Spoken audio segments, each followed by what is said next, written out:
بسم اللہ الرحمن الرحیم۔ السلام علیکم ناظرین، آپ دیکھ رہے ہیں کلیم کیسرانی۔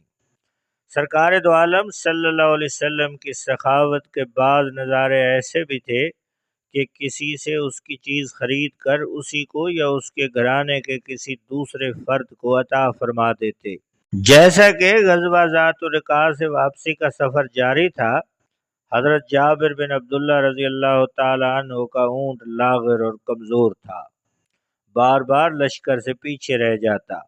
رسول کریم صلی اللہ علیہ وسلم نے اونٹ کی یہ حالت دیکھی تو اسے آہستہ آہستہ لکڑی ماری۔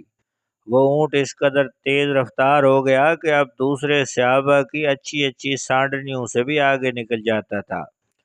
حضرت جابر اونٹ کی رفتار کم کرتے ہوئے حضور اکرم صلی اللہ علیہ وسلم کے برابر میں حاضر ہوئے اور حضور صلی اللہ علیہ وسلم سے باتیں کرتے کرتے چلنے لگے۔ رسول اللہ صلی اللہ علیہ وسلم نے ان سے ان کے گھریلو حالات دریافت فرمانے لگے تو حضرت جابر نے بتایا کہ میں نے ایک بیوہ عورت سے شادی کی ہے۔ آپ صلی اللہ علیہ وسلم نے فرمایا، تم نے نوعمر لڑکی سے شادی کیوں نہ کی تاکہ تم دونوں ایک دوسرے سے خوب دل لگی کرتے۔ انہوں نے عرض کی، یا رسول اللہ صلی اللہ علیہ وسلم، میری کئی بہنیں ہیں، میں نے مناسب سمجھا کہ کسی تجربہ کار عورت سے شادی کروں جو ان کو سنبھال سکے اور ان کی کنگھی پٹی اور نگہداشت بھی کرے۔ ناظرین، واضح رہے کہ حضرت جابر کے والدین فوت ہو چکے تھے۔ آپ صلی اللہ علیہ وسلم نے ان کی اس رائے کی تعریف کی اور فرمایا کہ جب مدینہ پہنچو تو سمجھداری سے کام لینا۔ نبی کریم صلی اللہ علیہ وسلم نے فرمایا، اے جابر، تم یہ اونٹ مجھے بیچتے ہو؟ حضرت جابر رضی اللہ تعالیٰ عنہ نے بلا معاوضہ تحفتاً پیش کرنا چاہا، لیکن سرکار دو عالم صلی اللہ علیہ وسلم نے قیمتاً خریدا اور ایک اوقیہ سونا قیمت ٹھہری۔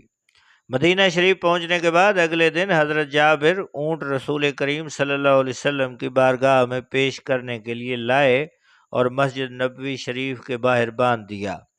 رسول کریم صلی اللہ علیہ وسلم نے دیکھا تو فرمایا، یہ اونٹ کس کا ہے؟ بتایا گیا، یا رسول اللہ صلی اللہ علیہ وسلم کہ حضرت جابر کا ہے۔ رسول کریم صلی اللہ علیہ وسلم نے آپ کو بلایا اور فرمایا، اے میرے بھائی کے بیٹے، اونٹ کو لے جاؤ، یہ تیرا ہی ہے۔ اور پھر حضرت بلال رضی اللہ تعالیٰ عنہ سے فرمایا، جابر کو لے جا کر اسے ایک اوقیہ دے دو۔ حضرت بلال نے انہیں اونٹ کی قیمت میں ایک اوقیہ اور کچھ زیادہ مال دے دیا۔ حضرت جابر فرماتے ہیں کہ اللہ کی قسم، جب تک وہ مال میرے پاس رہا میرا مال بڑھتا ہی رہا۔ اسی طرح ایک موقع پر امیر المومنین حضرت سیدنا عمر فاروق رضی اللہ تعالیٰ عنہ سے آپ نے ایک اونٹ خریدا اور انہی کے لخت جگر حضرت سیدنا عبداللہ بن عمر رضی اللہ تعالیٰ عنہ کو ہبہ فرما دیا۔ سبحان اللہ۔ ناظرین، یہ تھی رسول اللہ صلی اللہ علیہ وسلم کی سخاوت۔ ناظرین، یہ تھی آج کی اسلامی سٹوری۔ اس قسم کے اسلامی واقعات کے لیے آپ سے گزارش ہے کہ ہمارے چینل کو سبسکرائب کیجئے، بیل آئیکن کو پریس کیجئے۔ بہت شکریہ۔ اللہ حافظ۔